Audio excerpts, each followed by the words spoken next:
Imagine standing in front of a mirror. You frown and the reflection frowns back. You smile and the reflection smiles with you. Now here's the secret most people overlook. Life works exactly the same way. Your reality is not happening to you. It is happening through you. What you see outside is only a reflection of what you are entertaining inside. When you look at your daily experiences, the relationships you have, the money you earn, the health you feel, these are not random events. They are the mirrored images of your inner dialogue. If you keep thinking, I'm overlooked, I'm unworthy, nothing ever changes. The mirror of life has no choice but to reflect back circumstances that confirm it. This is why the true test of manifestation isn't found in chasing the outer world. It is in testing your assumptions. Just as a mirror cannot change until you change your expression, your circumstances cannot shift until you revise your internal state. If you continue to carry the same inner story, the reflection will stubbornly remain the same. But here lies the power. The moment you dare to see yourself differently in imagination, the moment you embody the state of already having what you desire, the mirror must yield. It has no freedom of its own. The reflection is powerless to resist you. Even the past is not fixed in stone. If you replay old memories with a new ending, you are polishing the mirror. Suddenly, what once held you captive becomes transformed into fuel for your freedom. The mirror test always asks one question: what are you assuming about yourself right now? Your task is not to beg the reflection to change, but to boldly adjust the source. Feel the reality of your desire within you, hold it faithfully, and let the mirror prove it true. The world as a mirror is one of the most profound insights into the nature of reality, because it shifts the entire burden of responsibility and power back to the individual. When people look at their lives, they often interpret circumstances as if they are imposed from the outside. They may feel that luck, destiny, or external forces dictate their conditions. Yet, when you begin to understand that the world functions as a mirror, you see that what you consistently assume, imagine, and believe within yourself must inevitably reflect back in the outer world. Just like a physical mirror cannot show you anything except your own expression, life cannot show you anything except the state you are dominantly dwelling in. Every circumstance you encounter is a mirrored reflection of your own inner dialogue. For instance, if someone constantly entertains thoughts of lack and insufficiency, their world will mirror back experiences of shortage and limitation. It may appear that the outside world is objectively scarce, but in truth, it is only reflecting the scarcity consciousness that the individual has accepted as true. On the other hand, when one nurtures thoughts of abundance, gratitude, and sufficiency, opportunities arise that confirm this inner state. The mirror of life has no agenda of its own. It is neutral, only reflecting what you impress upon it. This understanding is crucial because it clarifies the difference between what you wish for and what you actually believe. Wishing is passive. It often implies that you don't truly expect the desire to manifest, but rather hope it might somehow appear. Belief, however, is active and rooted in assumption. It carries an inner conviction, a feeling of reality. When you assume something to be true about yourself or your world, you carry it into your imagination, and the mirror of life has no choice but to reflect it. If you wish for prosperity but secretly assume that money is always hard to come by, the mirror will reflect lack, not prosperity. Your true beliefs, not your surface wishes, determine what returns to you. To see the world as a mirror also means realizing that every interaction with others is a reflection of your internal state. People play roles consistent with the assumptions you hold about them and about yourself. If you assume others are hostile or critical, you are likely to encounter behavior that seems to confirm it. If you assume others admire you, appreciate you, and respect you, you will notice a different reflection coming back through their actions.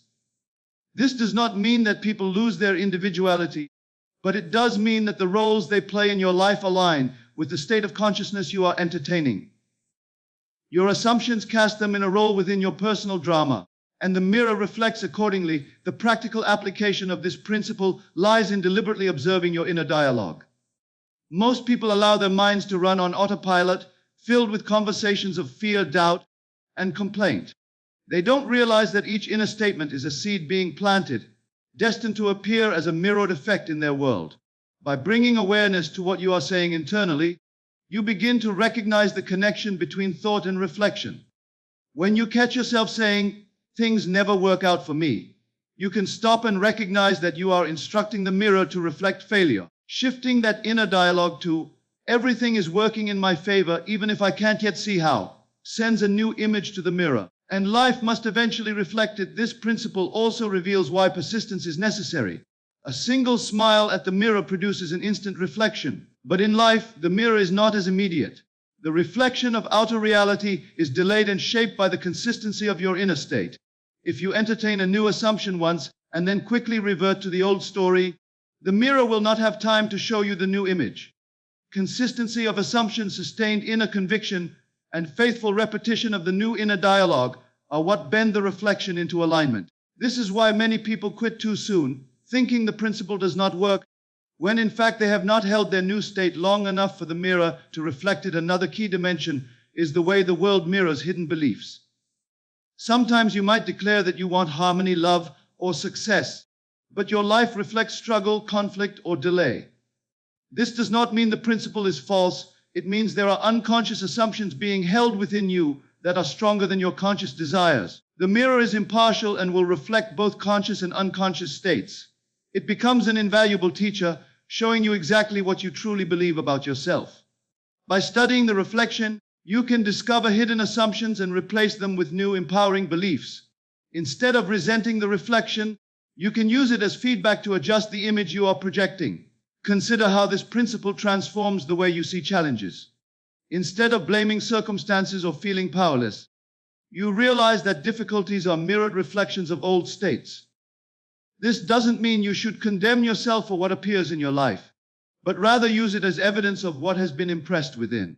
If the reflection is unpleasant, it is only pointing back to an inner state that can be changed. Just as you wouldn't get angry at a physical mirror for showing you an expression you dislike, you need not get angry at life. You simply change the inner expression, and in time, the outer reflection follows suit. Ultimately, seeing the world as a mirror invites a radical level of personal responsibility. No longer can you blame others' fate or chance for the conditions you experience. Instead, you recognize that you are the source of the image, and the mirror is only doing its perfect job of reflecting it back. This understanding is both sobering and liberating. Sobering because it reveals that you cannot escape your own assumptions. Liberating because it shows that by changing your inner state, you have the power to alter the entire reflection of your world. Inner dialogue creates outer reality, because the words and images you repeat internally form the blueprint upon which life builds your experiences. Most people underestimate the power of the quiet conversations they have with themselves throughout the day. They may believe that only external actions or circumstances matter, while their inner chatter is dismissed as harmless background noise. Yet the truth is that these silent words are not meaningless. They are the very seeds from which your reality grows. Every repeated statement, every imagined scene, every affirmation of fear or faith writes the script that your world obediently enacts. Think of your mind as both author and director. The inner dialogue is the script being written and rehearsed, and the external world is the stage upon which the drama unfolds. If you constantly rehearse thoughts like, "I'm not good enough, things never work out, people always overlook me," you are unknowingly scripting a play where those lines will appear as events and interactions. When the situation manifests, it seems as though the outer world is simply treating you unfairly. But in truth, it is only following the lines you have been repeating in your inner theater. The world cannot disobey the script that consciousness writes. This is why fleeting desires rarely manifest, unless they are supported by consistent inner dialogue. You may say once, "I want to be wealthy," or "I want to be loved." But if your inner conversations throughout the day contradict that desire, statements like, "I'll never afford this," or "no one cares about me," the dominant script is one of lack and rejection. Outer experiences will reflect that dominant inner rehearsal, not the occasional wish. What you rehearse most becomes the character you play and the story you live. The dialogue is more powerful than the fleeting desire because it is repeated and believed, and life mirrors the dominant belief rather than the passing thought. This principle explains why people often feel trapped in cycles of repeated experiences. A person who continually tells themselves that relationships always end badly will unconsciously create scenarios that fulfill that script. Another who insists that money is scarce will consistently encounter situations where it seems true. These are not coincidences, but reflections of the inner dialogue being played over and over until it hardens into fact. The dialogue shapes perception, and perception shapes choices, and choices reinforce the script until the outer reality looks identical to the inner conversation. To harness this power deliberately, It is necessary to first become aware of the stories you are telling yourself. Most inner dialogue happens unconsciously, flowing automatically from old beliefs and assumptions. Yet once you start paying attention, you will notice patterns. You might observe that you frequently speak to yourself in a critical, discouraging way, or that you anticipate rejection before it happens. By catching these automatic lines, you realize that you are instructing life to play out these scenarios. Awareness becomes the first step to changing the script. Once awareness is established, you can deliberately choose to redirect your inner conversations. Instead of entertaining, "I always fail," you begin to affirm, "I am capable and everything works in my favor." At first, this new dialogue may feel unfamiliar, but repetition imprints it upon the mind. Just as an actor rehearses lines until they are second nature, you rehearse constructive dialogue until it becomes your natural state. The outer world will then mirror back evidence of this new script, arranging circumstances and encounters that confirm the inner rehearsal. The more consistently you maintain this dialogue, the more inevitable its reflection becomes. This is not about ignoring reality, but about recognizing the source of reality. If you continue to let your current circumstances dictate your inner dialogue, you are caught in a loop where the outer world writes your script and you simply replay it. But when you reverse the process, allowing your chosen dialogue to dictate your perception, you break the loop. Even if the outer world temporarily shows the old reflection, you persist in your new lines, knowing that the script determines the play, not the other way around. Persistence ensures that eventually the outer must conform to the inner.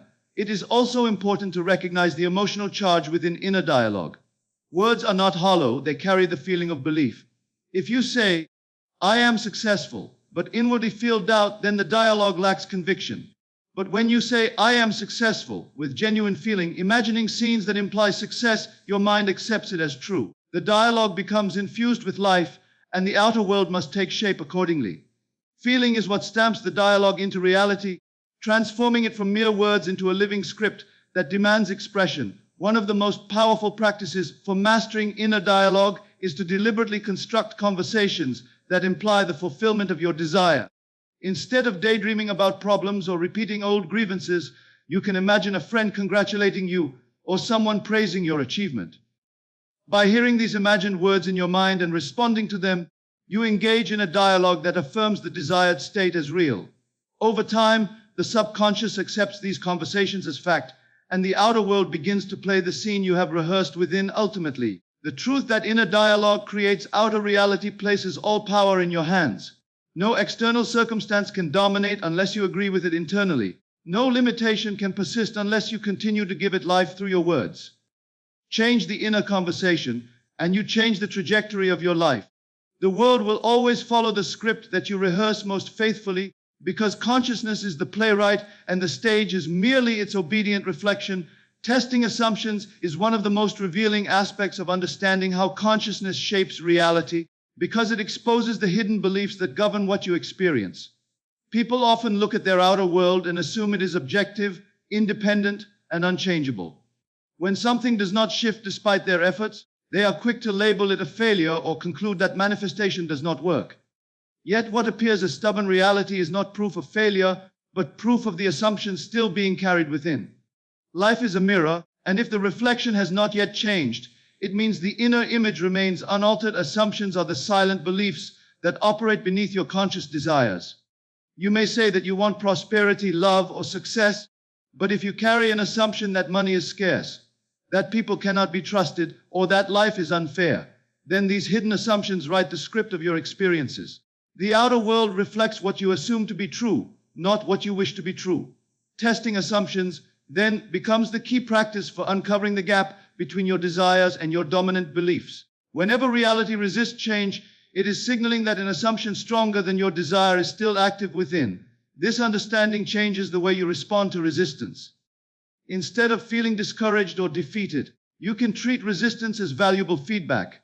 Reality is never withholding your desire, it is only showing you the beliefs that need to be revised. If you wish for a harmonious relationship but keep encountering conflict, the world is not mocking you, it is reflecting the assumption you hold about relationships, love, or even yourself. By testing those assumptions, you gain insight into what you truly believe, often at a level deeper than your conscious thoughts. It is not the wish that manifests, but the assumption accepted as fact. Testing assumptions can be as simple as observing your automatic reactions. If someone pays you a compliment, do you immediately distrust it, assuming they don't mean it?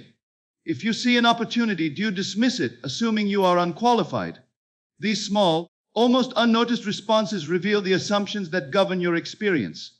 The external event is neutral, your interpretation comes from the assumption. And because your assumption shapes your inner dialogue and feelings, it is eventually mirrored in further external events. By noticing these reflexive thoughts, you identify the assumptions that are silently creating the pattern of your life. Another way to test assumptions is to deliberately adopt a new one and see how the world responds. If you assume that people are generally kind and supportive, you may initially feel like you are lying to yourself. Yet by holding to that assumption and imagining scenes that imply kindness, you begin to notice subtle shifts. A stranger smiles, a colleague offers help, or an interaction flows smoothly. These may seem like small coincidences, but they are reflections of the new assumption being tested. The more faithfully you hold it, the more dramatic the reflection becomes. Testing assumptions is therefore not about proving whether the principle works, but about discovering which inner beliefs are already accepted as true. This process explains why persistence is essential. If you test a new assumption once, but quickly revert to the old story when the world does not instantly change, you are not giving the mirror enough time to reflect the new image. The old assumption has been rehearsed for years, while the new one may only be a few days old. The mirror of reality reflects the dominant assumption, not the occasional experiment. This is why consistency in imagination, inner dialogue, and feeling is necessary to overwrite the old script. The stubbornness of reality is only the inertia of old beliefs, and persistence ensures that the new assumption eventually becomes dominant. It is also important to recognize that assumptions do not exist in isolation. They form networks supporting and reinforcing each other. For example, an assumption of unworthiness may link to assumptions about money, love, and success, creating a web of experiences that all seem to confirm the same theme. Testing assumptions involves not only changing surface thoughts, but addressing the root beliefs about identity and self-concept. When you shift an assumption at the level of who I am, the branches connected to it begin to shift as well. Outer reality reflects this change by reorganizing circumstances, sometimes in surprising ways, to match the new foundation. Resistance, then, should be welcomed rather than feared. When reality seems immovable, it is revealing the exact assumption still active. Instead of asking, why hasn't this manifested? The more useful question is, what am I assuming to be true that makes it impossible? This inquiry brings clarity, allowing you to revise the inner story deliberately. You may realize that you assume things always take a long time, or that success is for others, or that you don't deserve love. Once identified, these assumptions can be challenged, rewritten, and replaced with new ones that align with your desire. The practice of revision is one of the most effective ways to shift assumptions. By reimagining past events with a new outcome, you are not only changing your memory, but planting a new assumption about what is possible. If you once assumed rejection was inevitable because of past experiences, revising those experiences in imagination allows you to assume acceptance instead. The mirror of life must then reflect this revised assumption, not because the past has literally changed, but because consciousness only reflects the state presently held as true. Revision becomes a tool for dissolving stubborn assumptions that seem anchored in old memories. Ultimately, testing assumptions is not about seeking external validation, but about discovering your own creative power. Every so-called obstacle, every unyielding circumstance, is a teacher pointing you back to the assumptions you have not yet revised. The world does not punish, it reflects. By courageously testing and shifting assumptions, you stop fighting the reflection and begin adjusting the cause. In doing so, you reclaim authority over your reality, knowing that the mirror is never fixed. It is only waiting for you to project a new assumption for it to reflect. Imagination as the root cause of all experience is one of the most transformative realizations a person can have, because it overturns the common belief that life originates outside of us. Most people think events happen first in the physical world, and only afterward do they process or react internally. But the deeper truth is that every circumstance, event, and relationship begins as a mental image or a feeling entertained within consciousness. The outer world is nothing more than a mirror reflecting the images consistently held in imagination. What is impressed inwardly must be expressed outwardly, and nothing appears in life that was not first conceived in the inner realm. To understand imagination as the root cause, consider how every invention, Every piece of art, every building or tool that exists today began. The airplane did not appear in the sky until it first appeared in the mind of someone who imagined it possible. A novel does not emerge on the shelves until an author has first seen scenes play out in imagination. Even the smallest events in daily life, such as planning a meal or having a conversation, are first rehearsed mentally before they are carried out. Imagination precedes expression. This is not limited to deliberate acts of creation, but extends to the entire field of experience. Because even unconscious mental activity generates images that later harden into fact, the imagination is constantly active, whether or not we are aware of it. Daydreams, worries, fears, and repetitive mental conversations are all uses of imagination. The challenge is that most people use this faculty unconsciously, picturing negative outcomes or rehearsing conflicts, and then are surprised when these very scenarios appear in reality. If you continually imagine being rejected, failing, or struggling, you are planting seeds that the mirror of life will faithfully reflect. Conversely, when you deliberately imagine success, love, harmony, or abundance with conviction, you are planting seeds of experiences that will eventually appear. The outer world has no choice but to mirror the inner cause. This principle highlights why feelings are so crucial. Imagination is not just idle visualization. It is the combination of imagery with feeling that impresses upon the subconscious. You might visualize wealth or health, but if the feeling behind the image is doubt or fear, the impression is weak. But when you enter into the imaginal act with genuine emotion, when you feel the reality of being prosperous, loved, or fulfilled, the subconscious accepts it as fact. Once accepted, the image seeks expression in the physical world. Feeling is the lifeblood of imagination, the substance that gives the mental image power to externalize. Another profound aspect of imagination as the root cause is that it transcends time. The subconscious does not distinguish between what is real remembered. If you replay a past event with a new outcome, imagination accepts it as true, and your inner state shifts accordingly.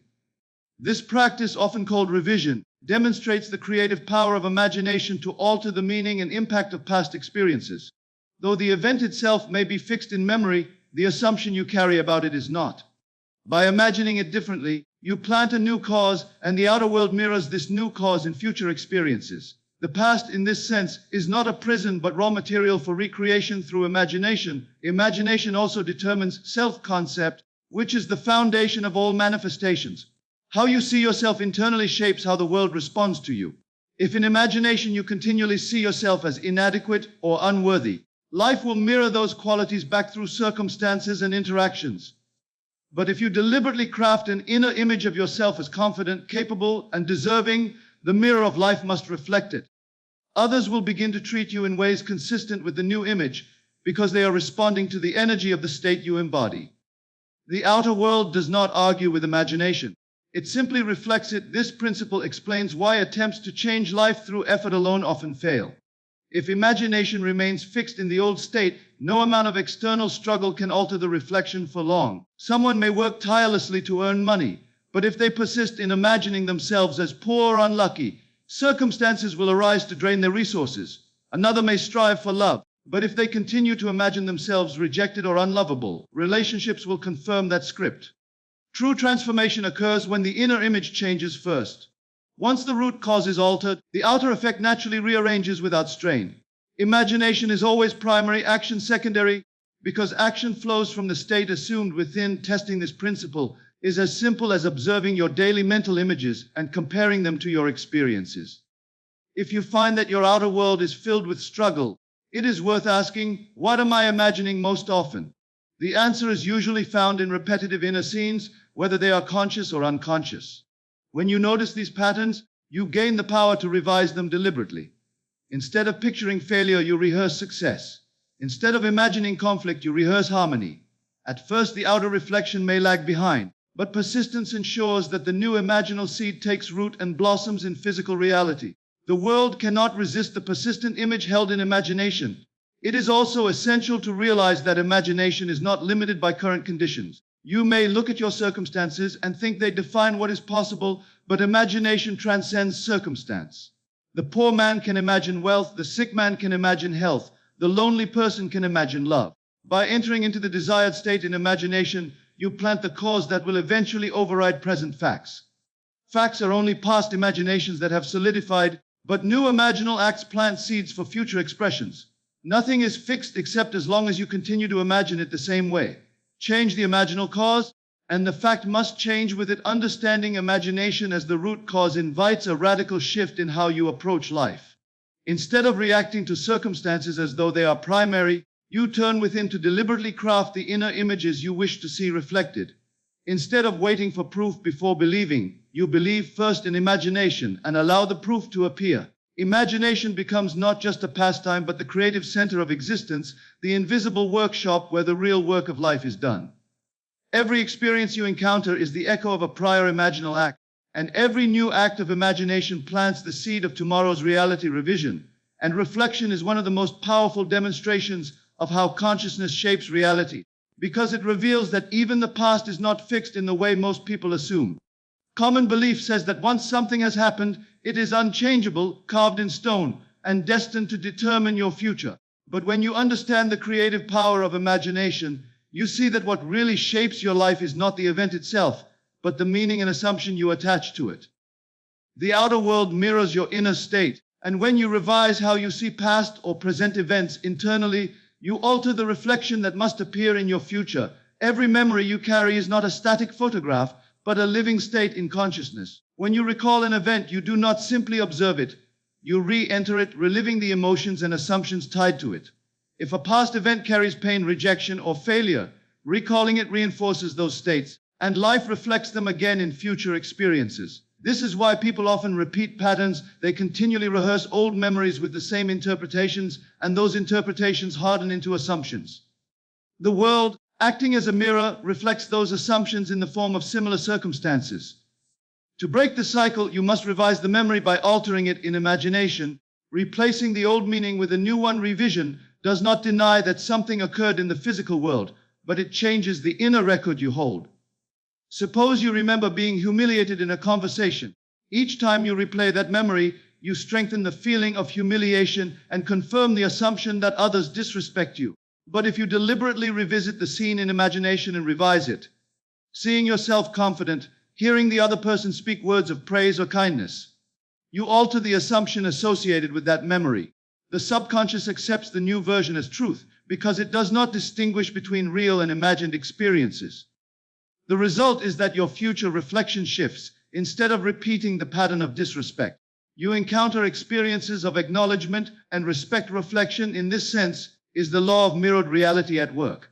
Life reflects not what happened, but what you assume to be true about what happened. Two people can undergo the same event, yet carry completely different assumptions forward, and their futures diverge accordingly. For one, a failure becomes proof of inadequacy, leading to more failure. For another, revision transforms the failure into a stepping stone of growth, leading to eventual success. The event itself does not dictate the outcome, the inner reflection does. By deliberately revising, you ensure that what you carry forward into your assumptions supports the reality you wish to experience. This principle applies equally to present events. The moment something unpleasant happens, you have a choice. You can accept it at face value, imprinting assumptions of limitation or rejection, or you can revise it instantly. For example, if someone criticizes you, you can revise the scene immediately in imagination, hearing them speak words of encouragement instead. By doing this, you refuse to let the negative assumption take root. The reflection that shows up in your future interactions then aligns with the revised assumption. What might have hardened into a pattern of criticism is transformed into a pattern of appreciation. The mirror only knows what you impress upon it, not what really happened in the moment. The practice of revision also dissolves the idea of being trapped by the past. Many people feel bound by childhood experiences, traumatic events, or years of perceived failure. They tell themselves, "This is who I am because of what happened to me." But through revision, you see that the past is malleable, because the only past that matters is the one living in your imagination right now. By returning to those scenes and rewriting them, you alter the foundation upon which your self-concept is built. If you revise a memory of rejection into one of acceptance, you no longer carry the assumption of unworthiness. The future must mirror this revised assumption by presenting opportunities and relationships that affirm worthiness instead. Reflection is also the means by which you test the success of your revision. The mirror of life cannot be rushed, but it is reliable. Once you revise an event and carry the new assumption within, the outer world will eventually arrange itself to confirm the revision. You may notice subtle changes in people's behavior, unexpected opportunities, or new patterns emerging. These are the reflections of the revised inner state. The more consistently you hold to the revision, the stronger the reflection becomes, until the new reality feels as natural and inevitable as the old one once did. This is why persistence is essential. The mirror responds faithfully to the dominant image impressed upon it. One of the most liberating aspects of revision and reflection is that it frees you from resentment, regret, and bitterness. If you continually recall how someone wronged you, you bind yourself to that state, and life reflects it in ongoing conflict. But when you revise the memory, imagining reconciliation, kindness, or support, you release yourself from the chain of resentment. The outer world mirrors this inner forgiveness by bringing harmony into your present relationships. Revision allows you to reclaim your power, no longer being a victim of past events, but the author of new meanings that shape your destiny. Revision also strengthens faith in imagination itself. Each time you revise and later see the reflection appear in your life, you deepen your conviction that imagination is the root cause. This builds a cycle of confidence. You revise more boldly, the reflections become more profound, and you live increasingly from the awareness that your inner world determines all. Instead of fearing the future as a continuation of the past, you embrace it as a reflection of the inner state you are deliberately creating now. By practicing revision and recognizing the law of reflection, you begin to live free from the tyranny of old memories and present appearances. You realize that no event has the power to dictate your future, unless you allow its assumption to remain unchanged within you. The mirror of life simply reflects the state you carry, and when you revise that state, the reflection must shift to match it. Living in the end is one of the most essential practices for aligning inner consciousness with outer reality, because it shifts the focus from hoping and waiting to embodying and being. Most people approach their desires with an attitude of lack, constantly affirming through thought and feeling that they do not yet have what they seek. They hope it will come one day. They look for signs in the outer world, and they measure their progress by what they see around them. Yet the principle of living in the end insists that the mirror of life only reflects the state you already assume to be true. Instead of waiting for proof, you must embody the identity of already having what you desire, and the outer world, like a faithful mirror, conforms to that assumption. To live in the end means to occupy the feeling of the wish fulfilled as though it were already a fact. If your desire is wealth, you do not dwell in thoughts of poverty while wishing for prosperity. You assume the inner state of being prosperous now. If your desire is love, you do not affirm loneliness while hoping for companionship. You embody the inner conviction of already being cherished and valued. The focus shifts from the outer absence to the inner presence, from lack to fulfillment. The inner state is the seed, and once planted, the mirror of life must eventually reflect it as external circumstance. This practice requires a profound shift in identity. Instead of seeing yourself as someone trying to get to the goal, you see yourself as already being the person who has arrived. The difference is subtle but immense. When you see yourself as trying, striving, or waiting, you affirm separation between yourself and your desire. But when you identify as the one who already possesses it, you collapse that distance. Consciousness accepts the new identity, and the subconscious begins arranging circumstances to match it. Outer events are compelled to conform to the inner state, just as a reflection in a mirror must conform to the image before it. The act of living in the end is not limited to mere affirmations or visualizations. It is a state of being. It is the decision to walk, speak, and think from the perspective of the fulfilled desire. For instance, if you desire success in your career, you don't simply affirm, "I am successful," while continuing to see yourself as struggling. Instead, you inwardly embody the confidence, poise, and calm assurance of someone who is already successful. You think as they would think, feel as they would feel, and respond as they would respond. This inner embodiment becomes the cause, and the outer world mirrors it in opportunities, recognition, and circumstances that match the assumed state. The challenge many face is the tendency to look to the outer world for confirmation before fully committing to the inner state. They say, "I'll believe I am wealthy once the money arrives," or "I'll feel loved once the partner appears." But this reverses the law. The mirror cannot smile first. You must smile to see the reflection. Living in the end requires faith in the unseen, the willingness to feel it real before it shows itself in fact. It is not self-deception but self-creation, because imagination is the true origin of all reality. By assuming the fulfilled state inwardly, you set the cause in motion, and the effect must appear in due time. Living in the end also dissolves the strain and effort that come from trying to force circumstances into alignment. When you believe you must make things happen through sheer willpower, life becomes a struggle. But when you embody the fulfilled state, action flows naturally from the new identity. You are not forcing yourself to act. You are simply behaving as the person you already believe yourself to be. A person who imagines themselves wealthy naturally thinks differently about opportunities, choices, and risks than someone who imagines themselves poor. Their actions are not forced but flow from their state of consciousness, and the mirror of life reflects the corresponding results. This practice also reveals why persistence is essential. The old state, reinforced by years of thought and feeling, may linger for a while even after you adopt a new assumption. If you live in the end for a day and then quickly revert to dwelling in lack because nothing has visibly changed, you are like someone who plants a seed and digs it up before it can grow. The mirror of life reflects the dominant state, not the fleeting one. Persistence ensures that the new identity takes root, and eventually the outer world must conform. The reflection cannot resist the sustained image. Before it, an important dimension of living in the end is the role of imagination. By constructing scenes that would naturally follow the fulfillment of your desire, you train the mind to accept the new state as real. If you desire to be married, you might imagine a friend congratulating you on your wedding. If you desire career success, you might imagine receiving an award or hearing colleagues praise your accomplishment. These imaginal acts are not fantasies but rehearsals of reality, conditioning the subconscious to accept the end as present. Once accepted, the subconscious directs the outer world to align with it. Because the mirror has no choice but to reflect the inner conviction, living in the end also transforms how you respond to challenges. Instead of reacting with fear or doubt when obstacles arise, you remain anchored in the fulfilled state. If you truly live as the person who already has what they desire, setbacks appear as temporary illusions rather than proof of failure. You no longer question whether the desire will manifest. You know that it is already done in imagination, and the reflection is inevitable.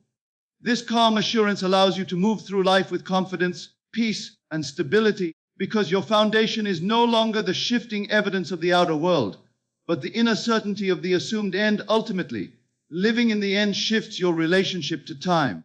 You stop waiting for the future to deliver your desire and instead claim it as present now in consciousness. The moment you assume the fulfilled state, you are living it internally, and the external world will, in its perfect rhythm, mirror that state. The delay between assumption and manifestation does not matter, because in imagination the end is already here. By living in the end, you align yourself with the truth that creation is finished, and the outer world is only the unfolding reflection of what you have already claimed within. So the next time life seems unfair, unkind, or unmovable, don't fight the reflection. Instead, return to the one place of real power, your inner world. Change the story you're telling yourself, change the feeling you're holding, and watch the mirror bow to your command. Because in the end, manifestation is never about the mirror. It's about the one standing before it.